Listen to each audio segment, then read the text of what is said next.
আসসালামু আলাইকুম এভরিওয়ান। আজকে বানাবো আলুর চপ। তার জন্য আমি এখানে সেদ্ধ করা আলু নিয়ে নিয়েছি। আলুটা আমি সুন্দর করে ভালো করে ম্যাশ করে নিয়েছি। ম্যাশ করা আলুটার মধ্যে আমি লবণ, হলুদ আর সামান্য মরিচ দিয়েছি, দিয়ে ভালো করে এখন ভেজে নিচ্ছি। একদম সুন্দর করে লাল লাল করে ভেজে নিব। ভাজাটা যত সুন্দর হবে খেতে তত বেশি মজা হবে।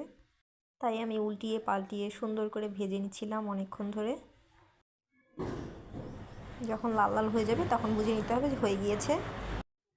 ভাজা হয়ে গেলে আমি সুন্দর করে নামিয়ে ফেলবো। নামিয়ে ফেলে কিছুক্ষণ ঠান্ডা হতে দেবো।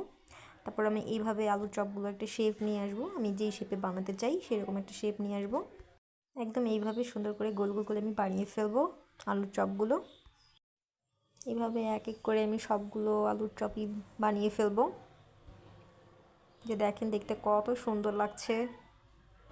তারপর আমি বেসনের মধ্যে এক এক করে সবগুলোই আমি তেলের মধ্যে ভেজে নিব।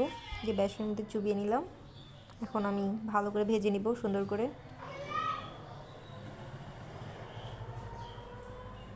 এক সাইড হয়ে গেলে আমি অপর পাশে উল্টিয়ে দিব। উল্টিয়ে পাল্টিয়ে সুন্দর করে আমি ভেজে নিব।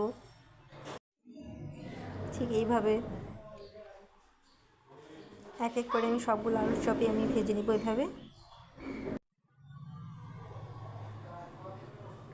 তো এইভাবে এক এক করে সবগুলো আমি ভেজে নিচ্ছি।